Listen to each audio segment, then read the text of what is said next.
The world is a wonder, what path will I take?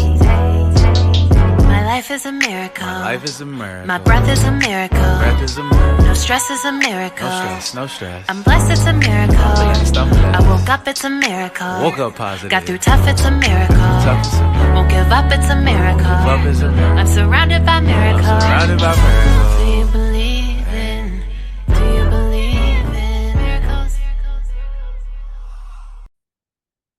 I can make it through the rest.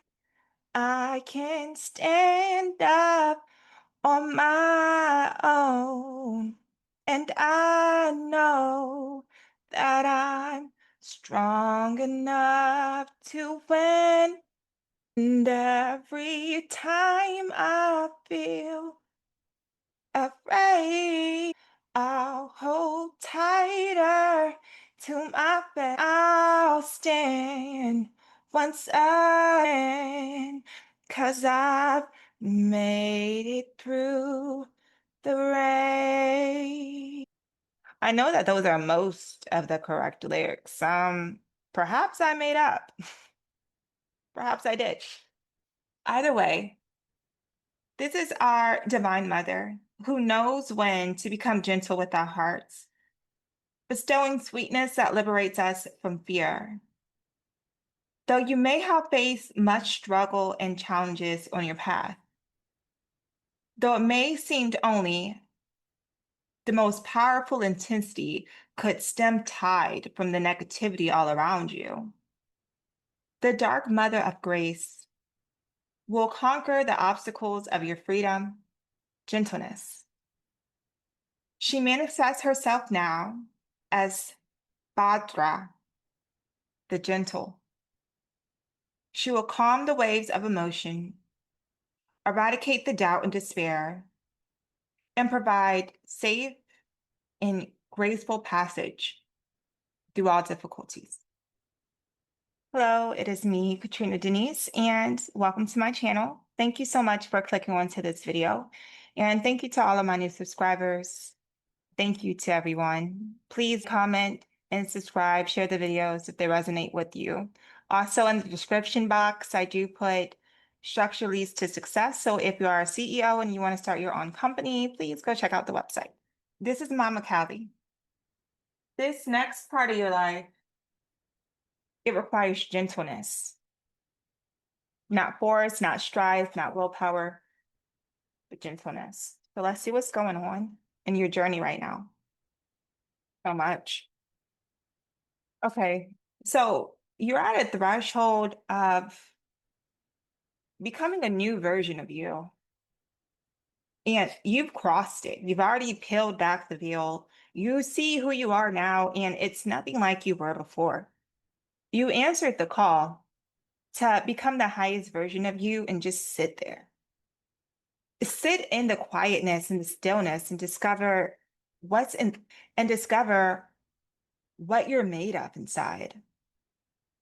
There's a lot of treasure inside. Okay. There's a lot of gifts inside of you. And I don't know if there's many gifts or one massive gift that's coming to the surface. You have one massive gift that you're bringing to the surface. And this one gift will impact many people. They're going to be able to ascend to the highest versions of themselves, but first they'll have to leave the old them behind, like you had to do in order to reach it. You are responsible.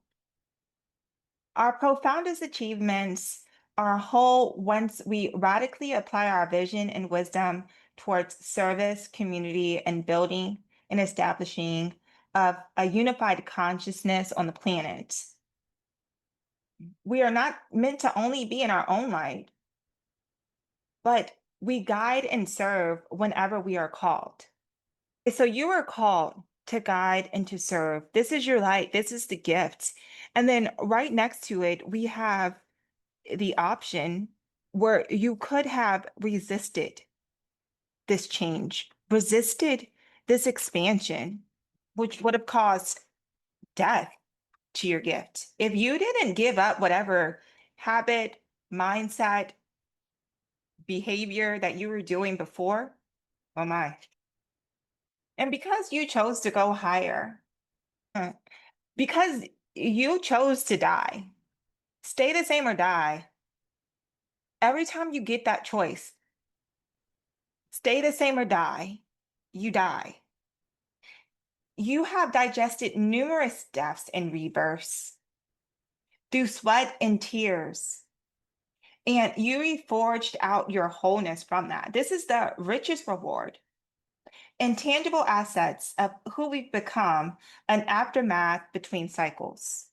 And it's because you've been able to die to these old things that used to help you survive, die to these old paths that would keep you small and hidden, that you're able to face every challenge now with a force greater than anything of this world. You return to this world and I don't want to say you return to, yeah, you literally return back to this world. This reading is giving me a literal death, personality death, habitual death to patterns. You may have noticed one day that some of these changes came from divine help, that you woke up a completely different person, not from your own strength, but from your desire in your heart. That the divine frees you from these reincarnation cycles just by your intention to be free. You get freed. That's the grace. That's the calm grace. Just by you desiring to be free, the divine sets you free. They integrate the lessons that you've experienced in this life. You have this unique ability to dismantle illusions. You're able to undergo profound shifts in perspective, worldviews, beliefs, assumptions that profoundly disrupt paradigms. They literally shatter, and you instantly go to the other side of the veil. You do this at a much faster rate than anyone you know. And your rewards, okay. So, because you have been successfully able to navigate life's most hardest test and be victorious, the energy that you have is that of a hero. You've arrived, you won at life through lifetimes. Everything that you experience is finally coming full circle for you.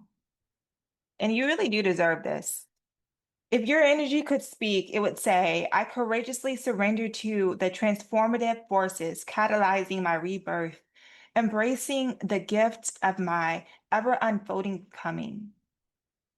You reflect on areas of life where you may have been called to release outworn patterns, beliefs, and circumstances to make way for a profound renewal, creating the sacred space to honor and grieve the aspects of the former self that are passing away and clearing out the way for your next embodiment. The soul becomes dyed with the colors of its thoughts. So every thought that you have been thinking is not manifesting. I want you to hear me well. The divine is operating from the power within you. You are the operant power.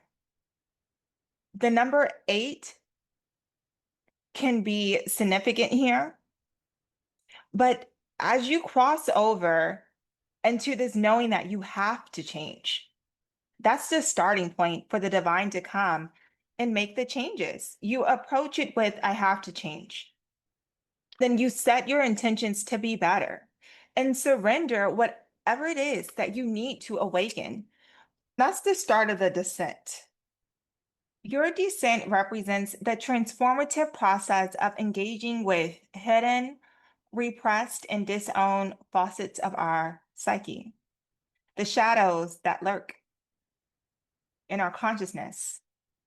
The cave serves as a potent metaphor for the unilluminated realms within us, beckoning us to shed light upon our fears and our traumas and unintegrated aspects of ourselves that have been given over to the shadows. So there are parts of you that darkness just had, you're blinded to, but you surrendered, meaning you didn't want to fight against it. You called out for an easier way to overcome this habit of yours without willpower. And you were able to defeat these lower energies by making that call out for your help. Your supernatural help helps you escape all of the crises that were meant to keep you in these lower paradigms of your mind, to keep you trapped in illusions, to keep chasing after things that would help you feel good, but in truth, they didn't really help you feel good. There was an illusion there that you had to confront about what actually is feeling good. Is feeling good what feels good to this body, to you? Or is the true definition of feeling good knowing that you're serving a higher purpose for the God in you, for the goddess, the emperor, the empress in you, the highest you? Whatever you're doing now, it may not feel good for this flesh, for your senses, but on the highest, healthiest level, what is the truth for you? And when you shed light on yourself, what actually am I indulging in, and how does this heal me? You're able to break that illusion of what's healing you versus what's hurting you. And from there, you're able to harness the transformative power of accountability, of remorse, and the willingness to overgo the process of inner cleansing and restitution. So you're able to pray for yourself, pray for your road ahead. And a lot of times we don't have people to pray for us, but you have the ability to, and through your prayers, the road gets much easier for you. This universal experience navigating on a path that is full of challenges and unexpected detours. There's extreme difficulties and inner demons that test us in our fortitude, but you persist, reminding us that the journey itself is the great initiation of the soul. We may find ourselves in the midst of a passage filled with fear and hardship, and it may seem inhospitable. But understand that this is life. And as you're able to know that it won't always be easy, but you're willing to walk the road anyways, is just the spirit of openness needed for you to make it to your destination in peace. People get to their destinations, but not always in peace, and distress and fear and anxiety. But you arrive right on time, right place, right time, because you're divinely guided. So that is the end of the reading. Until next time. Mirror on the wall, who looking good today? Me. Who knocked out everything on their list they had to do today? Me. Who ain't nobody fucking with to the 10th degree? That'll be a me. Yeah.